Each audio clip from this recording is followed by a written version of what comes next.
Hi hello నమస్తే welcome to our channel. ఈరోజు news paper news ఎలా ఉన్నాయో ఒకసారి చూద్దాం. ఓరి దేవుడా, జగన్ నోట వివేక హత్య మాట. చంపించింది ఎవరో ఎప్పుడో తేల్చేసిన సిబిఐ. అవినాష్ రెడ్డి పాత్రపై స్పష్టత. గుండెపోటు కథ అల్లిందే ఆయన, రాజకీయంగా వాడుకున్నది జగన్. అయినా కలియుగం, కథలు నిందితుడిని పక్కనే పెట్టుకొని కబుర్లు. అబద్ధం సైతం సిగ్గుపడేట్లు, కరడుగట్టిన నేరగాళ్లు సైతం నవ్వుకునేటట్లు, సామాన్య జనం ముక్కున వేలేసుకునేటట్లు ముఖ్యమంత్రి వైఎస్ జగన్మోహన్ రెడ్డి మరోసారి తనదైన శైలిలో చిలక పలుకులు పలికారు. చిన్నాన వివేకానంద రెడ్డిని చంపింది ఎవరో ఆయనకు, దేవుడికి, జిల్లా ప్రజలందరికీ తెలుసు అని ఈ హత్య కేసులో నిందితుడైన తన తమ్ముడు ఎంపీ వైఎస్ అవినాష్ రెడ్డిని పక్కన పెట్టుకొని మరీ చెప్పారు. తనను చంపిందెవరో వివేక ఇప్పుడు మళ్ళీ బయటకు వచ్చి చెప్పలేరు, బతికొచ్చి చెప్పలేరు. దేవుడు పైనుంచి అన్ని చూస్తున్నాడు గాని కోర్టులో సాక్ష్యం చెప్పే బాధ్యత ఆయనది కాదు. ఇక ముఖ్యమంత్రి మారువేషంలో పులివెందుల పూల అంగళ్ళ సెంటర్లకు వెళ్ళి ఏం బా వివేకాన్ని చంపింది ఎవరు అని అడిగితే ఇట్టే సమాధానం వస్తుంది. దేవుడికి ప్రజలకే కాదు, మా నాన్నను చంపింది ఎవరో జగన్ కు తెలుసు అని వివేక కుమార్తె సునీతారెడ్డి పేర్కొంటున్నారు. ఇవన్నీ పక్కన పెట్టేద్దాం. వివేక హత్య కేసును దర్యాప్తు చేసిన సిబిఐ హంతకులు ఎవరో అన్ని సాక్ష్యాలు, సాంకేతిక ఆధారాలతో సహా ఇప్పటికే రుజువు చేసింది. అయినా వివేకను చంపింది ఎవరో ఆయనకు, దేవుడికి తెలుసు అని ప్రకటించిన పొద్దుటూరు సభ వేదికపై అవినాష్ రెడ్డితో జగన్. వివేకను చంపింది ఎవరో జగన్ కు తెలుసు, చంపించిన వాళ్లతోనే తిరుగుతున్నారు, నిందితుడిని పక్కన పెట్టుకొని ఓటడుగుతున్నారు. భాస్కర్ రెడ్డి అవినాష్ చంపించారని హంతకుడే చెబుతున్నా నమ్మరా? జగన్ భారతి వారిని రక్షిస్తున్నారు. 5 ఏళ్ల క్రితం వివేక హత్యను రాజకీయంగా వాడుకున్నారు. సిబిఐ అడిగి మళ్ళీ వద్దన్నారు. నేడు మళ్ళీ సానుభూతి యత్నం. హంతకులకు జగన్ కు ఓటేయొద్దు, వచ్చే ఎన్నికల్లో వైసీపీని ఓడించండి. ప్రజలకు వివేక కుమార్తె సునీత విజ్ఞప్తి. అండ్ గొడ్డలి వేటు వేసి నంగనాచి కబుర్లు. వివేక హత్యపై జగన్ మాటలకు నవ్వొస్తోంది చంద్రబాబు. ఆయన నటన హాలీవుడ్ ను మించిపోయింది. తొలుత గుండెపోటు అన్నారు, తర్వాత రక్తపు వాంతులు, చివరికి గొడ్డలిపోటని తేలిన నారాసుర రక్త చరిత్ర అంటూ దుష్ప్రచారం. ఆయన చెల్లెళ్లను నేను మేనేజ్ చేస్తున్నానట. కట్టుకథలకు జనం మోసపోరు. జగనాసుర వధకు గడువు 46 రోజులే. ఈ సీఎం ఓ మానసిక రోగి, బడుగు బలహీన వర్గాల ద్రోహి, నిరుద్యోగుల సంఖ్యను పెంచేశాడు. దీంతో వారు డ్రగ్స్ బాట పట్టారు. 5 ఏళ్లలో అన్ని వర్గాలకు అన్యాయం, అందరూ గుర్తుపెట్టుకొని ఓటేయాలి. సూపర్ 6 తో అందరికీ న్యాయం. టీడీపీ అధినేత ప్రకటన. ఉమ్మడి అనంతంలో 3 చోట్ల ప్రజాగళం సభలు. సో ఈ పేపర్ మొత్తం మనం చూసుకున్నట్టయితే ఒకే టాపిక్ అండి, వివేక గారి హత్య కేసు.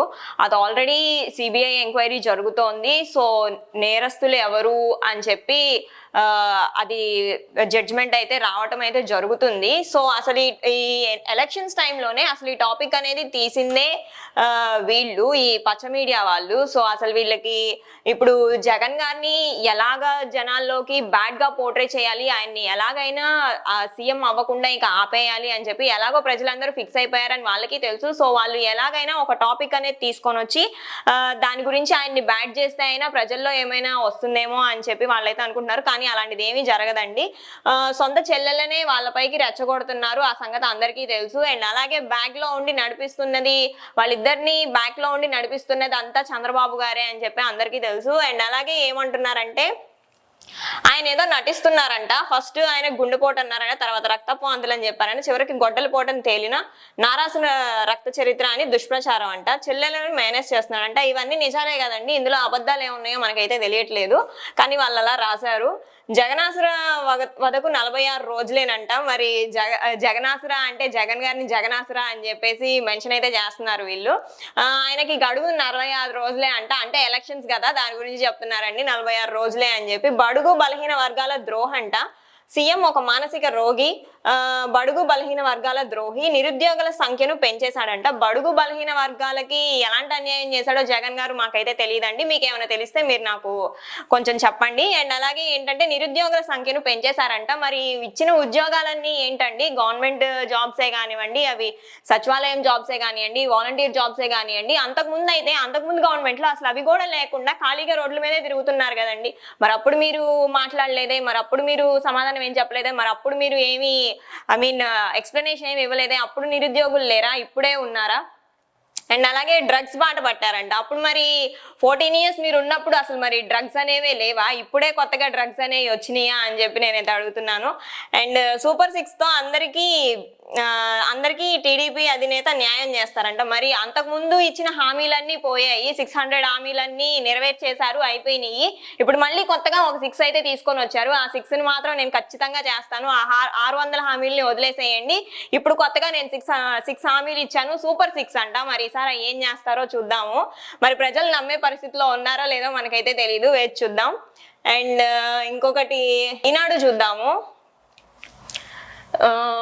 ఇలా అయితే విద్యా వ్యవస్థ నాశనం, బోధనేతర సిబ్బందికి ప్రిన్సిపల్స్ గా పదోన్నతుల, మోటార్ సైకిల్ నడపడం వచ్చని విమానం నడిపిస్తారా, రాష్ట్ర ప్రభుత్వ తీరుపై మండిపడ్డ హైకోర్టు, జీవో 76 జారీ చేసిన అధికారిని జైలుకు పంపాలి, ఏప్రిల్ 1న హాజరై వివరణ ఇవ్వాలని ఆదేశం, పదోన్నతులపై సింగిల్ జడ్జి ఉత్తర్వులు.